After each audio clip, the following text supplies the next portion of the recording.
Theatre में बिल्कुल पैसा नहीं है ना भाई, शौक के लिए प्ले करता है, कोई सीखने के लिए करता है। देखिए ये तो दुर्भाग्य है कि थिएटर में पैसा नहीं है, वो सच बोल रहे हैं आप। लेकिन अगर गौर से देखा जाए तो थिएटर में सिर्फ और सिर्फ अभिनेता के पास पैसा नहीं है, बाकी सबके पास पैसा है। अभी क्या है, इंडिया जो है, इंडिया वो काम कर रहा है जो 80s और 90s के टाइम पे अमेरिकन काम किया करते थे। तो इसको ये मत मानिए कि अब बहुत ज़्यादा हमने तरक्की कर ली है। इंडिया में अगर किसी ने तरक्की करी है, साउथ ने करी है। इस साउथ की अगर आप काम देखें तो साउथ की फिल्मों में आपको दिखेगा कि वो उस तरीके से काम करते हैं जो सच में एक आर्टिस्टिक काम है। अच्छा, जो सीखना चाहते हैं उनके लिए आप क्या कहना चाहते हैं? वो कैसे स्टार्ट करें थिएटर को, कैसे सीखें? एक्टिंग है क्या? एक्टिंग का आप एक शब्द में विस्तार दे दो भी, एक्टिंग क्या है? अभिनय बेसिकली अभिव्यक्ति है। आपको लगेगा कि ये बहुत प्रोफेशनल एक्टर्स कर रहे हैं तो उनकी उस तरीके की जो है ट्रेनिंग होती है, और वहाँ पे आपको एज ए स्टूडेंट आपको एक हॉस्टल दिया जाता है, आपके रहने खाने का कोई खर्चा नहीं आता, 8,000 रुपये आपकी स्कॉलरशिप्स है। तो बच्चे का क्या है ना, सारा फोकस रहता है कि वो अपने काम पे ध्यान दें। सर, आपने एज ए एक्टर कौन कौन सी फिल्मों में काम किया है और कौन कौन से प्ले अभी तक कर चुके हो आप? मैं एज एन एक्टर मैंने फिल्में तो बहुत कम करी है। मैंने एक फिल्म करी है धौली, और वो इंडिपेंडेंट फिल्म मेकर्स के साथ काम किया है उसमें, और अभी तक उसकी स्क्रीनिंग नहीं हुई है, वो फेस्टिवल्स वगैरह में गई हुई है। तो अभी देखते हैं, जब वो होगी तो फिर पता चलेगा कि क्या रिस्पॉन्स है उसका। सर, ऐसे बोलते हैं अभी काफ़ी जो एक्टर डायरेक्टर होते हैं फिल्मों वाले भी, थिएटर का एक्टर वो फिल्मों में नहीं काम कर सकता, वो लाउड होता है। उसके बारे में आप क्या कहना चाहते हो? अपनी फिल्में या आप नेटफ्लिक्स या जो भी आप वेब सीरीज़ देखें, 70% एक्टर्स थिएटर से हैं। तो ये बात तो यहीं ख़त्म हो जाती है कि थिएटर के एक्टर, आप किसी को भी देख लीजिए। थोड़ा सा और पीछे चलते हैं, 10-20 साल पीछे चलते हैं, जितने बड़े बड़े एक्टर हैं, ओमपुरी साहब, नसीर साहब, पंकज कपूर साहब, मनोज वाजपेयी जी, मतलब जितने भी बड़े बड़े एक्टर हैं वो सारे थिएटर से। ਸਤਿ ਸ਼੍ਰੀ ਅਕਾਲ ਜੀ, ਮੈਂ ਤੁਹਾਡਾ ਦੋਸਤ ਮਨਿੰਦਰ ਸਿੰਘ ਤੇ ਤੁਸੀਂ ਦੇਖ ਰਹੇ ਹੋ ਪੇਂਡੂ ਟੀਵੀ। ਅੱਜ ਅਸੀਂ ਪਹੁੰਚੇ ਹਾਂ ਟੈਗੋਰ ਥੀਏਟਰ ਦੇ ਵਿੱਚ ਤੇ ਇੱਥੇ ਸਾਡੇ ਨਾਲ ਮੌਜੂਦ ਨੇ ਅੰਕਿਤ ਸੱਤੀ, ਜੋ ਇੰਡੀਅਨ ਥੀਏਟਰ ਤੋਂ ਪਾਸ ਆਊਟ ਨੇ। ਇਹਨਾਂ ਨੇ ਐਮਏ ਥੀਏਟਰ ਕੀਤੀ ਹੋਈ ਹੈ ਤੇ ਪਹਿਲਾਂ ਵੀ ਕਾਫੀ ਪਲੇ ਕਰਦੇ ਰਹੇ ਨੇ ਦਿੱਲੀ ਦੇ ਵਿੱਚ, ਤੇ ਹੁਣ ਚੰਡੀਗੜ੍ਹ ਦੇ ਵਿੱਚ ਨਵੇਂ ਹੀ ਆਏ ਨੇ। ਡਾਇਰੈਕਟਰ ਐਜ਼ ਏ ਡਾਇਰੈਕਟਰ ਕੰਮ ਕਰਦੇ ਨੇ ਤੇ ਜ਼ਿਆਦਾ ਐਜ਼ ਏ ਐਕਟਰ ਕੰਮ ਕਰਦੇ ਨੇ। ਬਹੁਤ ਹੀ ਵਧੀਆ ਪਛਾਣ ਇਹਨਾਂ ਦੀ, ਤੇ ਇਹਨਾਂ ਤੋਂ ਜਾਣਦੇ ਆ ਐਕਟਿੰਗ ਬਾਰੇ, ਕਾਫੀ ਨੌਲੇਜ ਇਹਨਾਂ ਨੂੰ, ਥੀਏਟਰ ਬਾਰੇ ਜਾਣਦੇ ਨੇ, ਬਹੁਤ ਡੂੰਘਾਈ ਦੇ ਵਿੱਚ ਜਾਣਦੇ ਨੇ, ਕਾਫੀ ਥੀਏਟਰ ਕੀਤਾ ਹੋਇਆ ਇਹਨਾਂ ਨੇ ਤੇ ਹੁਣ ਚੰਡੀਗੜ੍ਹ ਦੇ ਵਿੱਚ ਆਪਣੇ ਪੈਰ ਪਸਾਰ ਰਹੇ ਨੇ, ਗਾਈਡੈਂਸ ਦੇ ਰਹੇ ਨੇ ਬੱਚਿਆਂ ਨੂੰ ਵੀ ਥੀਏਟਰ ਕੀ ਹੁੰਦਾ। ਵੈਸੇ ਥੀਏਟਰ ਬਾਰੇ ਜਾਣਾਂਗੇ, ਥੀਏਟਰ ਦੀਆਂ ਕਿੰਨੀਆਂ ਕਿਸਮਾਂ ਨੇ, ਥੀਏਟਰ ਦੇ ਵੀ ਕਾफ़ी रूप ने, ਉਹਦੇ ਬਾਰੇ ਜਾਣਦੇ हैं। अंकित सत्ती कोड़ो, सत श्री अकाल जी। सत श्री अकाल सर, आपकी स्टडी की बात करते हैं तो आपने स्टडी कहाँ से की? मैंने ग्रेजुएशन दिल्ली यूनिवर्सिटी से करी है, और अपनी थिएटर की पढ़ाई मैंने जो है department of Indian theatre Punjab university से करी है। 2020 में मैंने मास्टर्स करी है वहाँ से, और बाकी दिल्ली में काम करता रहा हूँ। ये मेरी क्वालिफ़िकेशन है कि बीकॉम ऑनर्स मैंने करी है यूनिवर्सिटी ऑफ दिल्ली से, और मास्टर्स मैंने करी है थिएटर में चंडीगढ़ से। चंडीगढ़ सर कहाँ से की है आपने? Department of Indian theatre Punjab university. अच्छा सर, थिएटर करवाते हैं ना एनएसडी में भी, काफ़ी नाम है उसका, national school of drama Delhi में, एफटीआई और पटियाला यूनिवर्सिटी, और तीन जगह, और इंडियन थिएटर। आपने जहाँ ही क्यों सोचा लेने के लिए एडमिशन? देखिए, जो नेशनल स्कूल ऑफ ड्रामा है तो जाहिर सी बात है, सभी जो जितने भी लोग थिएटर करते हैं सबकी प्रायोरिटी हमेशा एनएसडी ही रहता है, क्योंकि एनएसडी के सिलेक्शन क्राइटेरिया थोड़ा सा टफ है और एक लिमिटेड नंबर ऑफ़ सीट्स हैं, तो हर किसी के लिए पॉसिबल नहीं होती कि वहाँ पे एडमिशन ले। और उसके बाद जैसे हम डिपार्टमेंट ऑफ इंडियन थिएटर की बात करें, इसकी बहुत पुरानी लेगेसी है, ये काफ़ी सालों पुराना एक जो है आपका इंस्टीट्यूट है जो आपको थिएटर में आपको पारंगत करता है। रही बात एफटीआई की, तो वो फिल्म टेलीविज़न एक्टिंग है, और थिएटर मुझे प्रॉपर थिएटर में ट्रेनिंग चाहिए थी, तो इसलिए मैं डिपार्टमेंट ऑफ इंडियन थिएटर आया। सर, जहाँ से काफ़ी एक्टर निकल चुके हैं एनएसडी से ना, नवाजुद्दीन सिद्दीकी और नसीरुद्दीन शाह, मनोज वाजपेयी, इतने ये एक्टर निकल चुके हैं एनएसडी से, और आपने वहाँ क्यों नहीं ट्राई किया फिर? नहीं, मैंने वहाँ पे कोशिश करी थी। जैसे कि आपकी जानकारी के लिए बता दूँ, आपने जो नाम लिया उसमें एक नाम है मनोज वाजपेयी। मनोज वाजपेयी जी एनएसडी के लोगों के साथ काम करते रहे, लेकिन वो एनएसडी से पास आउट नहीं है। उन्होंने भी कई बार कोशिश करी है, लेकिन उनका भी जो है नहीं हो पाया, चयन नहीं हो पाया, सिलेक्शन नहीं हो पाया उनका। हम लोगों ने भी कोशिश करी है, मैंने भी 3 से 4 बार जो है इंटरव्यू दिया है वहाँ पे, लेकिन वहाँ पे सिलेक्शन ना होने के कारण तो क्या होता है कि आपको तो ट्रेनिंग करनी, अगर आपको कोई एक इंस्टीट्यूट नहीं लेता है तो आप घर पे बैठे नहीं रह सकते, आपको अपने ऊपर तो काम करना ही है। तो इट्स बेटर कि अगर उस वाले इंस्टीट्यूट में ना हो तो आप किसी ना किसी इंस्टीट्यूट में जुड़ जाएं। हाँ, ये सही बात है कि अगर आप एनएसडी से करते हैं तो आपके लिए बहुत सारी सुविधाएं आपके पास होती हैं। आपको बतौर एक्टिंग स्टूडेंट आपको बहुत हेल्प मिलती है, डिज़ाइनिंग स्टूडेंट बहुत हेल्प मिलती है, क्योंकि उनका इंफ्रास्ट्रक्चर इतना डेवलप है। बाकी यूनिवर्सिटीज़, बाकी जो इंस्टीट्यूट्स है, वहाँ पे इतना इंफ्रास्ट्रक्चर ना होने के कारण जो है बच्चों को खुद से बहुत ज़्यादा मेहनत करनी पड़ती है। सर क्या डिफरेंस है, और जो पंजाब में थिएटर करवाते हैं इंडियन थिएटर में और एनएसडी में, क्या डिफरेंस है दोनों में? देखिए, मैंने नेशनल स्कूल ऑफ ड्रामा के नाटक देखे, मैंने उनके साथ तो काम नहीं किया है क्योंकि मेरा वहाँ एडमिशन नहीं हुआ है। डिपार्टमेंट ऑफ इंडियन थिएटर में मेरा एडमिशन हुआ है तो मैंने यहाँ काम किया है। तो मैं यहाँ के बारे में बता सकता हूँ कि यहाँ पे स्टूडेंट प्रोडक्शंस भी होती हैं और एनुअल प्रोडक्शंस भी होती हैं। कुछ फैकल्टीज़ आती हैं बाहर से जो आपको अलग तरीके की, अलग थिएटर की अलग विधा के बारे में आपको बताती हैं।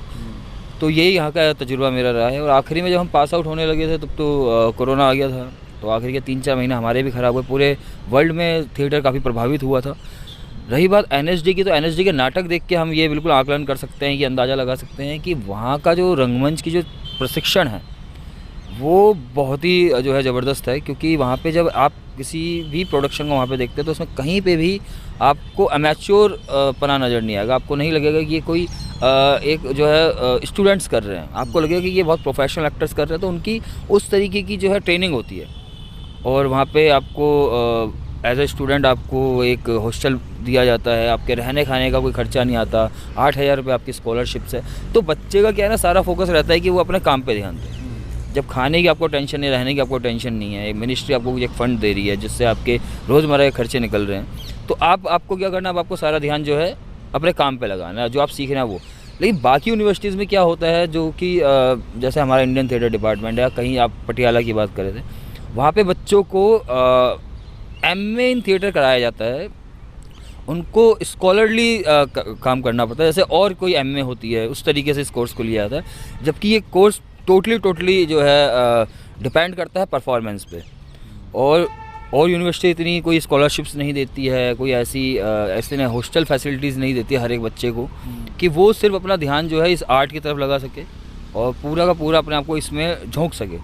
तो ये मैं चाहूँगा कि आने वाले समय में जो बाकी यूनिवर्सिटीज़ है, बाकी इंस्टीट्यूट्स हैं, वो भी कुछ इसी एनएसडी की तर्ज पे काम करें। क्योंकि परफॉर्मेंस आर्ट है, उसके लिए, क्योंकि एक्टर का काम जो है सिर्फ एक रिहर्सल स्पेस पे पहुंचना नहीं है, आप उस रिहर्सल स्पेस पे किस मनोदशा के साथ आ रहे हो वो बहुत इंपॉर्टेंट है।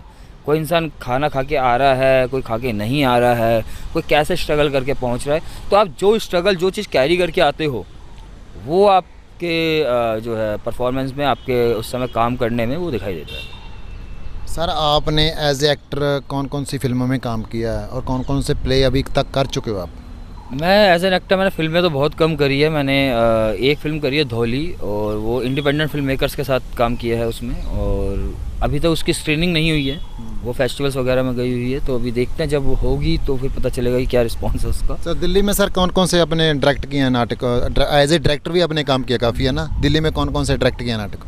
मैंने अभी तक लगभग 12-13 नाटक डायरेक्ट कर चुका हूँ। और क्या कहते हैं, दिल्ली में मैंने किया है अनुष्ठान नाटक किया है ज्ञानदेव अग्निहोत्री का, फंदी नाटक किया है शंकर शेष का जो मैंने डायरेक्ट किया है, तारतूफ किया है, और उलझन किया है, चेखव की कहानियाँ करी हैं। ऐसे 1.5 इंच ऊपर एक सोलो परफॉर्मेंस को मैंने ड्रामाटाइज़ करके किया, मंटो की कहानियाँ करी है मैंने डायरेक्ट। तो कुल मिला के दिल्ली में 10 एक नाटक मैंने डायरेक्ट किया है, जो डायरेक्टर काम किया उसमें। सर शो कितने कर चुके हैं अभी तक आप? शो ऐसे गिनना मुश्किल है, लगभग 100 के करीब तो मैंने परफॉर्मेंसेस की ही होंगी अभी तक, 100 से ज़्यादा ही की होंगी। As actor? As an actor, हाँ एज एन एक्टर 100 से ज़्यादा परफॉर्मेंस, मतलब स्टेज की बात अगर करूँ मैं, ऑडिटोरियम की। तो वैसे तो हमने स्ट्रीट प्लेस भी बहुत किए हैं, मतलब कि हर तरीके का काम करना पसंद किया है। स्ट्रीट प्लेस भी करे हैं काफ़ी, और प्रोसिनियम तो किया ही किया है। सर कब से थिएटर कर रहे हो आप? शौक कैसे पड़ा आपको? शौक़ ऐसे पड़ा कि हम स्कूल में थे, बात 2005 की है। हम स्कूल की तरफ से ऐसा ही टूर पे जाते, एजुकेशनल टूर पे, तो हमें दिल्ली के अंदर ब्रिटिश काउंसिल लेके गया था हमारा स्कूल। तो ब्रिटिश काउंसिल हम गए तो वहाँ पे कुछ लोग नुक्कड़ नाटक प्रेजेंट कर रहे थे, कुछ मतलब इस तरह की परफॉर्मेंसेस चल रही थी। तो मैंने वो देखा तो मुझे लगा कि हाँ यही है जो मुझे करना है। पढ़ाई तो बस कर रहा हूँ, हालांकि मैं पढ़ाई में ठीक रहा हूँ, लेकिन वो एक कहते हैं कोई चीज़ आपको अट्रैक्ट कर जाती है, ऐसे मतलब कि जो आपके अंदर बस जाती है। हालांकि बचपन से ही कोई घर में मेहमान आ रहा है, कोई टीचर उनकी मिमिक्री, उनको इमिटेट करने का काम बचपन से लगा रहा है। शरारती थे थोड़े हैं। मैं मानता हूँ कि अभिनेता वही बन सकता है जो खुराफाती हो, जो खुराफात नहीं कर सकता, जो घबराहट में रहता है, वो अभिनेता तो नहीं बन सकता। हाँ, हालांकि इस फील्ड में और कुछ जरूर कर सकता है। तो एक एक्टर होने के लिए आपको एक खुराफाती, मतलब वो भी डिसिप्लिन खुराफाती, ये नहीं कि आप किसी को मतलब कि किसी के साथ गलत कर रहे हो, वो नहीं। एक बस थोड़ा सा आपको अपने आप को एंजॉय करना आना चाहिए। अगर आप खुद एंजॉय नहीं कर सकते हो, है ना, तो आप कैसे किसी को एंटरटेन करोगे? अगर हम खुद एंजॉय करेंगे तभी किसी को एंटरटेनमेंट कर सकेंगे। देखो, आप खुद को अपना मतलब आपको एंजॉय करना आता है तो आप पहली बात आप खुश रहोगे, और एक खुश दिमाग एक ही शांत दिमाग का ही प्रतीक होता है। अब आप खुशी नहीं हो तो आप कैसे कोई चीज़ क्रिएट करोगे? मतलब आप कुछ भी क्रिएट करोगे बहुत ही ज़्यादा डिप्रेसिंग होगी, ऑप्रेसिंग होगी, तो वो एक चीज़ है। हालांकि अगर आपने प्लेस भी ऐसे करना जो ऑपरेशन दिखा रहा है, तो उसके लिए भी आपको जो है बिल्कुल कॉन्फिडेंटली उस चीज़ को लेना पड़ेगा, है ना। तो उसके लिए आपके निजी जीवन में आपके बिहेवियर के अंदर एक खुशी होनी बहुत ज़रूरी है, पॉजिटिविटी होनी बहुत ज़रूरी है, ऑप्टिमिस्टिक होना बहुत ज़रूरी है। तो उसके सर थिएटर में बिल्कुल पैसा नहीं है ना, भाई शौक के लिए प्ले करता है, कोई सीखने के लिए करता है। फिर जो खर्चा है, अपना खर्चा चंडीगढ़ में रहने का, वो कैसे चलता है? कोई भी स्टूडेंट कोई भी प्ले करता है ना, पैसा तो है नहीं थिएटर में, फिर वो कैसे अपना सर्वाइव करता है? देखिए, ये तो दुर्भाग्य है कि थिएटर में पैसा नहीं है, वो सच बोल रहे हैं आप। लेकिन अगर गौर से देखा जाए तो थिएटर में सिर्फ और सिर्फ अभिनेता के पास पैसा नहीं है, बाकी सबके पास पैसा है। सिर्फ अभिनेता के पास पैसा नहीं है, जबकि अभिनेता रंगमंच का सबसे अभिन्न अंग है। कि अभिनेता के बिना थिएटर की आप कल्पना नहीं कर सकते हो। आप उसको कोई और आर्ट फॉर्म का नाम दे सकते हो, बहुत सारी अब नई नई संज्ञाएँ आ गई हैं, लेकिन अगर आप थिएटर की बात करेंगे तो एक्टिंग, अभिनय, तो अभिनेता के लिए पैसा नहीं है। आप थिएटर में जो आज की विडंबना बनी हुई है कि लोग सिर्फ अगर आप किसी लाइट डिज़ाइनर को बुलाते हो, उसको 2 या 3 दिन बुलाते हो, आप उसको 2 से 3 हज़ार रुपये दे देते हो मिनिमम, उसमें बता रहा हूँ। लेकिन एक एक्टर जो रिहर्सल करता है पूरे महीने, उसको 2-3 हज़ार रुपये भी देने मुश्किल हो जाते हैं कई ग्रुप्स के लिए, है ना। तो इसमें जो है वही बात कहूँगा कि अभिनेता के लिए पैसा हिंदी रंगमंच और पंजाबी रंगमंच में थोड़ा सा मुश्किल है। बाकी आप भारतीय और भाषाओं के रंगमंच की बात करें तो वहाँ पे है। नॉर्थ ईस्ट में मोबाइल थिएटर है, वहाँ पे अच्छा अर्न करते हैं पैसा जो थिएटर आर्टिस्ट हैं। सर पंजाब में फिर कब तक शुरू होगा जो अपना जो ट्रेंड पैसा मिलना, कब शुरू होगा थिएटर में आर्टिस्ट को, और नाटक टिकटों पे कब शुरू होगा? ये बहुत अच्छा आपने सवाल उठाया। देखो, इसकी जिम्मेदारी ना हमें ये चीज़ समझनी होगी कि हम पास्ट को नहीं भूल सकते। जो हमारे जो सीनियर्स हैं, जो यहाँ पे क्या कहते हैं आपके चंडीगढ़ में नाटक करते हैं, या जितनी भी अकेडमीज़ हैं, या वो लोग जो इधर के एस्टेब्लिश्ड ग्रुप्स हैं या रेपेट्रीज़ हैं या पुराने जो यहाँ के रंगकर्मी हैं, क्या होता है एक नया इंसान, जैसे मान लो आप हैं, आप शुरू कर रहे हैं रंगमंच, है ना, 2, 4, 5 साल से आप कर रहे हैं, तो आप परिवर्तन बहुत ज़्यादा बड़ा नहीं ला सकते। परिवर्तन अकेडमीज़ ला सकती हैं, जो पुराने थिएटर प्रैक्टिशनर्स हैं वो ला सकते हैं, जिनके नाम से लोग आते हैं, ये उनकी रिस्पॉन्सिबिलिटी बहुत बड़ी है। लेकिन हो क्या रहा है कि अकेडमियाँ गिने चुने लोगों को फंड दे रही है, जबकि उनका काम रंगमंच को बढ़ावा देना है, रंगमंच का विस्तार करना, उसको एक्सपेंड करने का उनका काम है। कि मान लो अगर 5 लाख रुपए हैं तो 10 ग्रुप को 50-50 हज़ार रुपये देके 10 परफॉर्मेंसेस कराई जाए, अलग अलग जगह पे नाटक होता रहे। लेकिन हो क्या रहा है, वो 5 लाख रुपये किसी एक ग्रुप को दे रहे हैं और वही एक ग्रुप जो है 2-3 जगह परफॉर्मेंस कर रहा है। तो इससे क्या हो रहा है कि किसी एक ही वर्ग को जो है मलाई मिल रही है, बाकी सबको बिना दूध की चाय मिल रही है। मतलब आर्टिस्ट का शोषण हो रहा है चंडीगढ़ में कहीं भी? आर्टिस्ट का शोषण 2 तरीके से हो रहा है। पहला तो आर्टिस्ट खुद कर रहा है, वो इसलिए कि जब आप कोई चीज़ सीखने जाते हो तो आप वो उसको समय देना पड़ेगा। आप ये नहीं मान सकते कि आपने 1 साल काम किया, 6 महीने किया, 2 साल काम किया तो आपको वो चीज़ आ गई है। आप एक्टर हो ये दर्शक पे छोड़ दो। जिस दिन दर्शक आपको बताएगा आप अभिनेता हो, आप अच्छा करते हो, उस दिन आपकी जो है इन सब चीज़ों पे पकड़ बनेगी। तो पहला तो आर्टिस्ट अपना शोषण करता है, वो बहुत जल्दबाजी में रहता है कि अगर मैंने चंडीगढ़ में खास तौर से देखा है कि थिएटर करने आते हैं, लेकिन पीटीसी का ऐड आता तो रिहर्सल पे नहीं आते हैं कि पीटीसी का कोई शो आ गया, ऑडिशन देने भागते हैं। ठीक है, ऑडिशन दो, तैयारी, लेकिन तैयार तो रहो। अब तैयारी करते नहीं हो, कम तैयारी करते हो और ऑडिशन देने जाते हो। हालांकि जब आप थिएटर को कर ही इसलिए रहे हो कि आप ऑडिशन देने की तैयारी करो, तो शोषण होना आपका लाजमी है। सर जो बिल्कुल फ्रेशन है, जो सीखना चाहते हैं, उनके लिए आप क्या कहना चाहते हैं? वो कैसे स्टार्ट करें थिएटर को, कैसे सीखें? एक्टिंग है क्या? एक्टिंग का आपको एक शब्द में विस्तार दे दो भी, एक्टिंग क्या है? अभिनय बेसिकली अभिव्यक्ति है ना। हम बचपन से ही हम सबके अंदर एक वो रहती है, एक इंस्टिंक्ट होती है, हमारी प्रवृत्ति होती है कि हम जब छोटे होते हैं तो हम रोते हैं, तो उसमें क्या होता है, माँ बच्चे को दूध पिला देती है। लेकिन कई बार बच्चा वैसे भी होता है कि उसकी माँ उसके पास है, तो वो उस समय बचपन से ही अभिनय करना शुरू कर देते हैं हम, ये हमारी प्रवृत्ति है। और जैसे जैसे हम बड़े होते रहते हैं, हमें अपने आप को दिखाना, हम कोई भी नया कपड़ा पहनते हैं हम दिखाने की कोशिश करते हैं, कोई देखे तो अपने आप को दिखाना, अपने आप को एक्सप्रेस करना। ये ऐसा नहीं है कि आप थिएटर में आते हो तभी अभिनय सीखते हो, आप बचपन से ही उस चीज़ों को कर रहे होते हो। बस ये होता है थिएटर में या सिनेमा में आप उसको जो है एक मैनर में, एक क्या कहते हैं प्रोसेस में करते हो, तो वो उसको आपने एक फील्ड बना दिया, एक प्रोफेशनल फील्ड बना दिया। तो अभिनय की प्रवृत्ति तो इंसान की जन्मजात है। सर ऐसे बोलते हैं अभी काफ़ी जो एक्टर डायरेक्टर होते हैं फिल्मों वाले भी, थिएटर का एक्टर वो फिल्मों में नहीं काम कर सकता, वो लाउड होता है, उसके बारे में आप क्या कहना चाहते हो? देखो, अगर आप आज का समय देखें, है ना, और जितनी फिल्में या आप नेटफ्लिक्स या जो भी आप वेब सीरीज़ देखें, 70% एक्टर्स थिएटर से हैं। तो ये बात तो यहीं ख़त्म हो जाती है कि थिएटर के एक्टर, आप किसी को भी देख लीजिए, थोड़ा सा और पीछे चलते हैं, 10-20 साल पीछे चलते हैं, जितने बड़े बड़े एक्टर हैं, ओमपुरी साहब, नसीर साहब, पंकज कपूर साहब, मनोज वाजपेयी जी, मतलब जितने भी बड़े बड़े एक्टर हैं वो सारे थिएटर से। और पीछे जाएंगे तो बलराज साहनी, ये पृथ्वीराज कपूर साहब, ये सारे भी थिएटर ही करते थे, जिन्होंने मतलब कि सिनेमा को एक अच्छी फिल्में दी हैं। तो हम ये नहीं कह सकते, हालांकि जो लोग ये कहते हैं कि सिनेमा में जो है थिएटर की एक्टिंग मत करो, उनका कहने का मतलब ये होता है कि एक जो आप स्टाइलाइज एक्टिंग स्टाइलाइज होती है, सिनेमा की अपनी एक स्टाइल है, क्योंकि कैमरा आपसे 10 गुना छोटा होता है, स्टेज आपसे 10 गुना बड़ा होता है ना। तो आप स्टेज में आपको एक्टिंग करनी है तो आपको थोड़ा सा बड़ा करना पड़ेगा, क्योंकि ऑडियंस पूरा स्पेस देख रही है, पूरा स्टेज देख रही है। हालांकि लाइट डिज़ाइनिंग अभी एक बहुत ज़्यादा काम हुआ है थिएटर में, तो लाइट डिज़ाइनिंग पे काम इतना ज़्यादा हुआ है कि उस चीज़ को थोड़ा संकुचित किया गया। अब आपको बहुत ज़्यादा बड़े बड़े हाथ खोलने की जरूरत नहीं पड़ती। पहले दर्शक बहुत दूर होता था, थिएटर में भी अब इंटीमेट स्पेसेस का कॉन्सेप्ट आ गया है।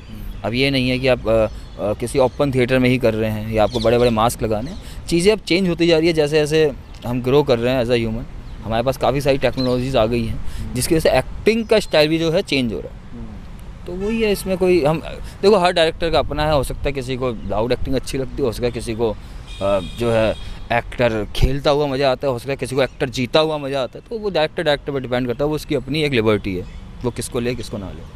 सर लास्ट क्वेश्चन है मेरा भी, आप जो थिएटर करना चाहते हैं फ्रेशर, उनको क्या मैसेज देना चाहते हो? देखो, जो थिएटर करना चाहते हैं फ्रेशर्स, उनके लिए मेरे तरफ से एक ये मैसेज है कि आप जिस भी ग्रुप में ज्वाइन करें पहले शिद्दत से काम करें। आपको अपने आप को देना पड़ेगा, भरोसा रखना पड़ेगा जिस भी आप टीचर के साथ काम कर रहे हैं। कुछ समय के बाद पहले एनालिसिस करना, विश्लेषण ना किया जाए, पहले सिर्फ काम किया जाए, जैसे बताया जा रहा है वैसे किया जाए, और अच्छी किताबें पढ़ी जाएँ, अच्छा सिनेमा देखा जाए, अच्छे म्यूज़िक सुने जाएँ। मतलब जो एक आपको ना, मतलब अच्छे के चक्कर में ऐसा ना हो कि बहुत ज़्यादा फिलोसफिकल हो जाए बच्चा, या बहुत ज़्यादा ही मतलब कि कोई अच्छा है तो मुझे यही राइटर पढ़ना, नहीं। पहली चीज़ उसका इंटरेस्ट भी डेवलप होना चाहिए। तो कुछ भी चीज़ जो उसको अच्छी लगे पढ़ने में वो करे, पढ़े, देखे, सुने, जाने, एक इंटरेस्ट क्रिएट करे अपना, ताकि वो इस क्षेत्र में जो है काम करने के लिए इंटरेस्ट लेके काम करे। अगर उसका इंटरेस्ट डेवलप हो गया फिर तो आप उससे 2 घंटे रिहर्सल करवाओ चाहे 20 घंटे, वो करेगा। लेकिन अगर इंटरेस्ट डेवलप नहीं हुआ तो 15 मिनट में भी थक जाएगा। सर पंजाबी फिल्में देखते हो ना, हम उसमें सिंगर ही काम करते हैं ज़्यादा, एक्टर को काम नहीं मिलता। वो इतने स्ट्रगल करता है, इतना स्ट्रगल करके आगे आने की कोशिश करता है, फिर भी उसको छोटा रोल ही मिलता है, ऐसा क्यों है? दरअसल सिंगर्स जो हैं उन्होंने काफ़ी पैसा जो है अपनी म्यूज़िक एल्बम से कमाया है, और आप देखें तो जो सिंगर्स हैं वही प्रोड्यूसर भी होते हैं फिल्म के। तो अपनी फिल्म में जिसमें आप पैसा लगा रहे हैं तो उसमें तो आप मेन रोल कर ही सकते हो, आप भी कल को कर लेना। तो इसमें देखो वो उनकी स्वतंत्रता है, जो अपना पैसा लगा के अपना काम कर रहा है वो उसकी अपनी स्वतंत्रता है, वो कैसे भी अपने आप को मेन में रख सकता है या सेकंड लीड में रख सकता है। अब आप पे डिपेंड करता है कि आप उनकी फिल्में कितना देखते हो। दरअसल हम जिन फिल्मों को क्रिटिसाइज़ करते हैं, हम गाने भी उन्हीं फिल्मों के सुनते हैं, हम फिल्में भी वही देखते हैं। जो आर्टिस्टिक फिल्में आती है हमें लगता है बोर है, क्या मैसेज दे रहे हैं, सोशल मैसेज दे रहे हैं, तो हम खुद ही उसको इग्नोर कर देते हैं। अगर हम चाहते हैं कि बदलाव आए तो हमें भी ऐसे काम को बढ़ावा देना चाहिए जो सच में रिच हो, कंटेंट जिसका रिच हो, जिसमें अच्छे आर्टिस्टों ने काम किया, जिसको मेहनत से बनाया हो। लेकिन हम भी क्या है आज की तारीख में चकमे तकमे में ही रहते हैं, और गाने भी हम वो सुनते हैं जिनका मतलब अर्थ भी बहुत वो होता है, मतलब कि सुन के भी आपको इतना मज़ा नहीं आता। लेकिन और अच्छे गाने भी होते हैं, है ना। तो वो एक चीज़ है, हमारे पे बहुत ज़्यादा कुछ डिपेंड करता है कि हम क्या देखते हैं और क्या हमें पसंद आता है। सर वैसे अब तो ट्रेंड चेंज हो रहा है ना, वेब सीरीज़ का ट्रेंड आ रहा है। अब एक्टरों को मौका मिल रहा है ना, जो पंजाब में भी ट्रेंड चेंज हो रहा है वेब सीरीज़ का, वेब सीरीज़ काफ़ी बननी शुरू हो गई हैं। देखिए वेब सीरीज़ बन रही है, OTT प्लेटफॉर्म आ गए हैं, लेकिन ये जो है ना, जो हमारा फिल्म हॉल में जाके देखना है या थिएटर में जाके देखना है या फैमिली के साथ, जब मान के जो कोई एक आम आदमी है, वो 40-30-40 हज़ार रुपये उसकी सैलरी है, वो महीने में एक संडे निकालता है अपनी फैमिली के साथ, बच्चों के साथ जाता है सिनेमा में बैठ के फिल्म देखता है, पॉपकॉर्न खाता है, बच्चे भी इंजॉय करते हैं उसे एक संडे को महीने के। आप OTT प्लेटफॉर्म ये नहीं ले सकते, OTT प्लेटफॉर्म ये दे ही नहीं सकता। तो मतलब क्या, अब क्या है, कंटेंट की भरमार हो गई है। आप 10 वेब सीरीज़ देखो तो 10 की 10 वेब सीरीज़ में एक ही चीज़ चल रही है।